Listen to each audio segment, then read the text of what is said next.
Can you guess who this good boy is right here? This is 4-year-old Yoda, and he is the canine that caught Danilo Cavalcante today. Now I'm going to show you pictures of Yoda getting him, but I'm going to give you a trigger warning first because some of the photos are a little bit graphic. So if you don't want to see, keep on scrolling. So as we know, he was found hidden in this huge pile of lumber, and he had no idea that he was surrounded. But when he realized that they were there, he tried crawling away in a bunch of underbrush. But here's Yoda getting his ass. And here's another angle. As you can see, he got a little bit of injury on the top of his head there. Here's the group photo that they took. Look at him standing next to the police officers. He looks so little. I'm going to tell you, as a nurse, hospital gowns don't usually come down to the floor in grown adults. Anyway, here's his new mugshot. Oh my God. He looks a lot different than the first mugshot we saw. Well, I hope he enjoys his life behind bars.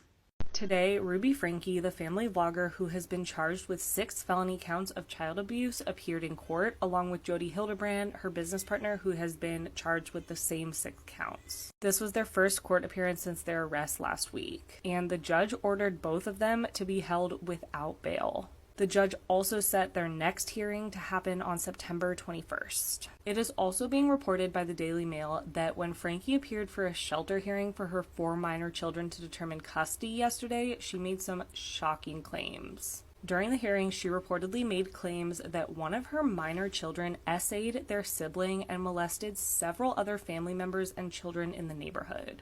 Franke said that the child had been essaying a younger sibling for years, adding that eventually the 2 of them began to essay other children together. She also claimed that her 2 children played a, quote, patting game with each other, but she didn't go into any more details. Franke said that in May, her child confessed to essaying 20 people, including cousins and neighbors, but she had no proof of her claims. Kevin Franke, the children's father, was present during the hearing and reportedly just stared straight ahead while Ruby was making these claims. The judge set the next hearing on this matter for a September 15th mediation hearing and a September 18th pretrial hearing. Like I said, this is only being reported by the Daily News and has not been confirmed by other outlets. Reportedly, the parent of one of the victims of Franke's child was at the hearing and declined to comment when they left the courthouse. Kevin Franke and his lawyer also declined to comment, saying that they were following the advice of the court and not speaking to the media.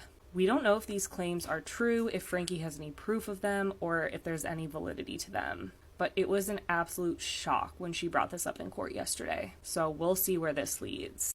Officer Dan Arterer with the Seattle Police Department is on blast after his own body cam footage was released to the public showing his complete disregard and disrespect for a 23-year-old woman who was hit and killed by another Seattle police officer. It all started back in January of 2023 when another officer, Officer Kevin Dave, was responding to an unrelated overdose call. He was traveling 74 miles an hour in a 25-mile-an-hour zone and hit and killed a 23-year-old grad student who was using the crosswalk. Officer Arterer was assigned to the case to establish whether or not Officer Dave was under any type of influence when he hit and killed the woman. Be warned, what you're about to hear is truly disgusting and hard to hear. I think she went up on the hood, hit the windshield, then when he hit the brakes, flew off the car. But she is dead.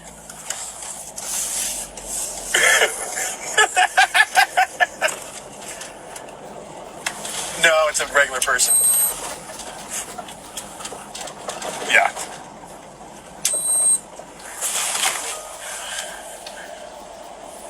Yeah, just write a check. Just... Yeah, $11,000. She was 26 anyway. She had limited value.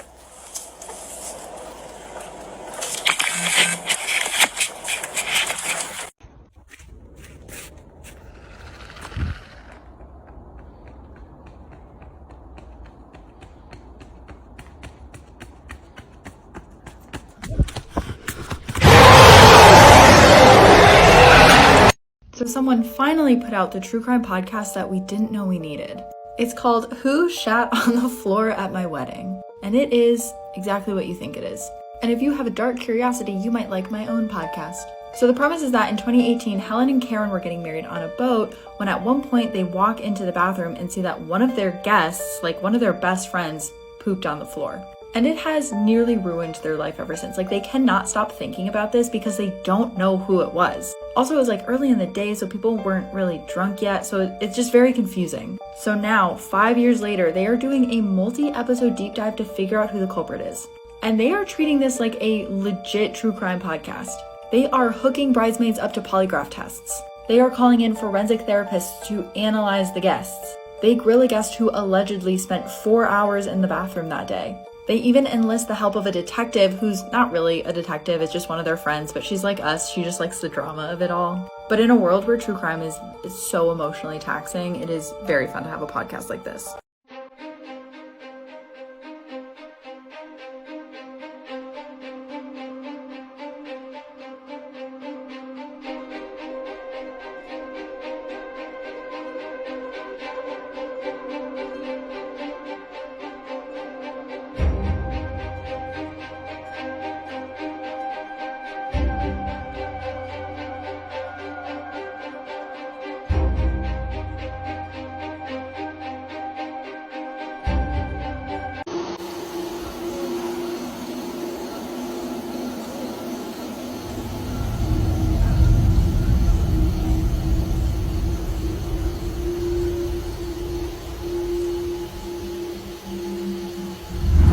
The case of Bashir McLean and his mom, Tanya Bird. On February 26th of 2013, there was garbage bags with human remains scattered around the Bronx, New York. Garbage bags were discovered by a man who was walking his dog around 4 a.m. in the morning because his dog smelled the garbage bags and stuff, so called the cops, and they don't know who it is exactly just yet. Who the dead person is? Or Yeah, who the dead person is. And then like the next day, the son, Bashir, he reports his mom missing, and he says that he wasn't able to get in contact with her for the past 24 hours. Like, this is unusual behavior. She's always taking care of his younger sibling because his younger sibling has like disabilities. And then the cops find out who the remains are, which was his mom. They go tell him like the sad news, and when they go to the house, they smell like a ton of bleach. Alarms were ringing and stuff like that. They ended up getting a warrant. They searched the whole house. They searched his phone, and then what they find in his phone is this. Yo, don't tell me it's a picture of his mom, bro. Bro, I saw that picture, bro. It's a really, really like infamous picture. Literally him holding his beheaded mom in a selfie. Obviously you see him all like happy and stuff, like on Psycho. They arrest him. They ask him why the fuck did he do it? What was the motive? What was the reason? Yeah. He confesses, and he's like, when he was a kid, like a baby, his mom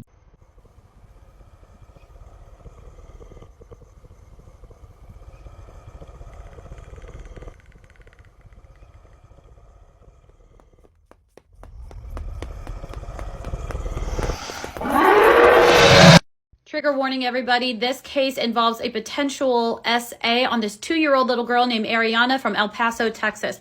So on September 11th, her mom takes her to her daycare. It's called Little Kings in Queens, and receives a call around 11:30 in the morning from a worker there stating that baby Ariana had blood in her diaper. This worker also states that she noticed during the first diaper change that blood was not present.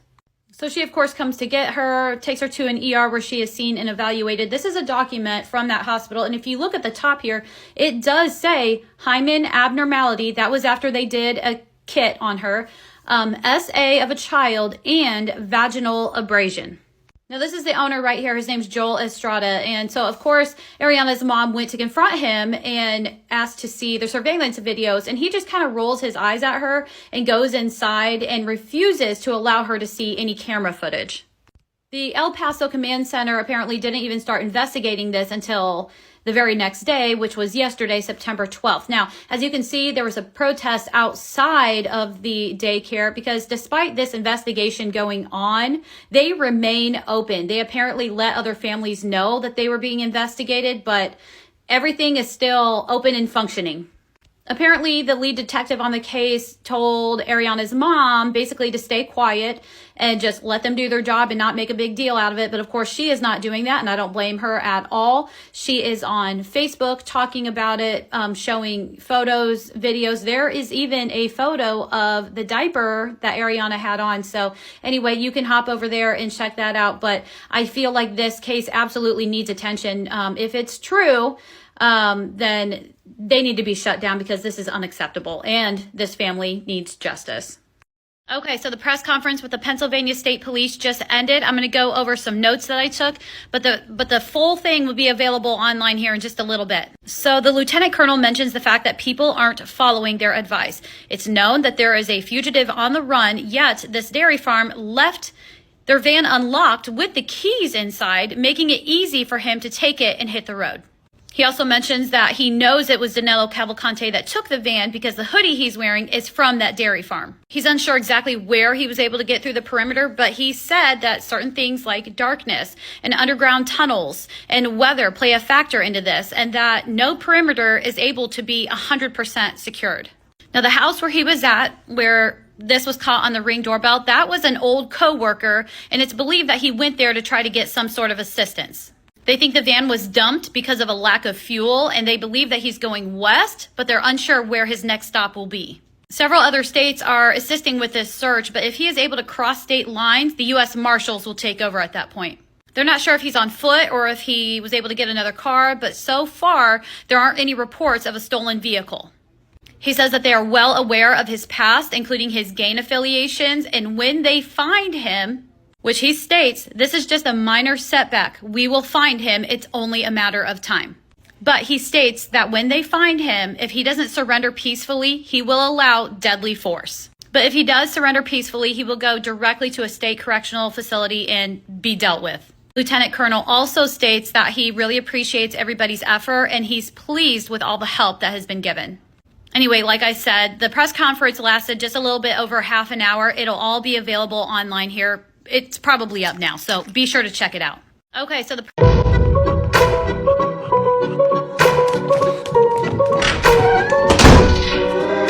This girl was killed by the last person anyone would suspect. On the 8th of March 2020, Brittany Ulaki shouted to her dad James, "I'll beat you home." Brittany had just been watching her dad play in a band and had organised a lift home with her best friend. The friend in question was 18-year-old Bryce Dickey. Brittany and Bryce were so close that she actually referred to him as her big brother. Brittany was 16 years old and Bryce was always there for her and her family. However, that day, far from beating her dad home, she would actually never turn up. Brittany and her family lived in Nevada. The area had a safe community feel and Brittany's dad trusted Bryce to get his daughter home safe. However, as time ticked on, James got really worried. He sent several texts to his daughter trying to see when she was due home. He also tried to call her but got no response. When investigators got involved, they interviewed 18-year-old Bryce. All they knew was he was the last reported person to have seen her. Now, at the time, he reported being equally concerned about her whereabouts. He told police that they'd driven round for 3.5 hours before he dropped her off at Spring Creek High School. He said that she told him she was meeting up with a new friend. Unfortunately, he didn't know who this was. He last saw her getting into a green pickup truck, and he reportedly saw a white tall male in a cowboy hat. He told police that he was so concerned he'd sent several Snapchat messages to Brittany, but she hadn't responded. Then on the 11th of March, a terrible discovery was made. Brittany's body was found. She'd been wrapped in tarpaulin and there was evidence that she'd been AR'd before she was killed. Bryce expressed his sorrow on social media. He referred to her as sis and wrote, "We love you so much, just know that you won't ever be forgotten." Things started to unfold, however, when Bryce gave a DNA sample. Now, prior to this, Bryce had told police that his and Brittany's relationship was completely platonic. However, after the DNA sample, it was clear that Bryce had had sexual contact with Brittany. He then decided to change his story. He said that he had been physical with Brittany, but this was nothing to do with the murder. However, when police searched his house, they found blood-stained boots and he was arrested. It became clear that he had made up the story of the pickup truck and the male in the cowboy hat. At his trial, he was found guilty of first-degree murder and he got life. This TikTok influencer and her mom were recently sentenced to life in prison. This is 24-year-old Mehek Bukhari, and she was a former TikTok influencer, and she was known for her makeup and lifestyle videos. She lived with her parents and her brother in the UK. This is her mother, Ansareen Bukhari, and it oftentimes would come out in her videos. Ansareen was in a 3-year affair with 21-year-old Saqib Hussain, who she had met on a dating app. In January of 2022, Ansareen decided that she wanted to end the relationship with Saqib, and throughout the whole relationship, he had spent between 2,000 to 3,000 pounds on her. And in US dollars, that would be between maybe like $2.5 to $3.7 thousand. Sakib had sexually explicit photos and videos of the both of them.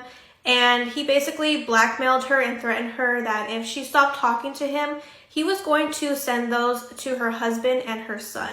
Mahek was aware of the affair, and although she did not approve of it, she was just trying to tolerate it. On January 4th of 2022, Mahek and Ansarine came up with a plan. So Mahek had contacted Sakib and she basically told him to give her the videos and photos and he would get 3,000 pounds in return. Mahek told Sakib to meet Ansarine in the parking lot of Tesco in Hamilton, Leicester, and to hand over his phone. And if he did not comply to this, they were going to give him a serious injury. February 11th, Sakib and 21-year-old Hashim, who was his cousin / best friend, drove to the location together. When they both got to the location, they noticed that there was 2 cars waiting there for them, so that's when they decided to flee. Those 2 cars followed them and chased them at 100 miles per hour. They contacted 999, which is equivalent to 911 here in the United States, and they basically told dispatch that they were being chased. They were trying to run them off the road and they feared that they were going to die. Then there is a scream before the call cuts out and there is a loud bang. End up crashing, the car splits in half and the car catches on fire. Sakib and Hashim were both killed at the scene. Police were able to refer to CCTV footage and they were able to see the 2 cars and who was driving that other car. Police went to Mahek and Ansarine's home, and when they were speaking to Mahek, she was just lying to police to try and get out of this. Just this month, Mahek was sentenced to 31 years and 8 months in prison, and Ansarine was sentenced to 26 years and 9 months. This is one of the most sickening and disturbing cases I ever covered, and it will make any true crime fan's stomach turn. This is the case of Jennifer Dougherty. This case took place in Greensburg, Pennsylvania, which is a relatively small area. Jennifer was 30 years old and was extremely kind and sweet. She loved to dance and she trusted everyone she ever encountered. This is because she had some mental disabilities, and this disability even affected her keeping up with her peers in school. And she always got bullied and teased, but she always chose kindness over anything else. She then started going to this community center when she finally thought she met her friends. And these supposed friends were Angela, Peggy, Amber, Melvin, Ricky, and Robert. And you will soon find out why they weren't her friends. These 6 people all lived together, and Angela was 17, who was pregnant with Ricky's baby, who was 23 years old. Amber was 20, who was pregnant with Melvin Knight's baby. Peggy was 27, and Robert was 36. Now remember, Jennifer was 30 years old, but due to the mental disability she had the mental capabilities of a 12 to 14-year-old person. The 6 of them and Jennifer hung out for a while, but soon after, Angela became extremely jealous of Jennifer. This is because her boyfriend Ricky would always flirt with Jennifer when they all hung out. So Angela and Amber came up with this whole screwed up plan. On February 10th, 2010, Jennifer was invited to a sleepover with her friends. And before she left a note for her mom that said, "Have a great day at work, and I love you very much." Right when Jennifer stepped into the apartment house, she was subjected to 36 hours of extreme hell. The group went through her purse and stole money, gift cards, and her cell phone. They poured liquids into her bag, hit her head with filled soda bottles, cut her hair, painted her face with nail polish, and dumped liquids and spices on her head. They then took turns violently hitting Jennifer with a metal towel rack and crutches.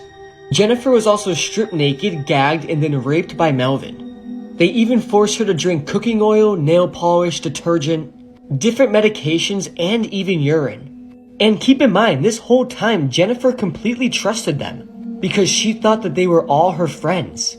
But they were literally dehumanizing her. They then continued pouring all of these things and spices on her head, and Jennifer was crying that her eyes hurt and she couldn't see. But they didn't listen and continued pouring. And after they decided they tortured her enough, they took her life. They then tied her up in Christmas lights and forced her to write a fake suicide note, essentially saying that everything that happened to her was self-inflicted. The first line reads, "I have not been feeling happy for a while now, and I also feel everybody will be better off without me."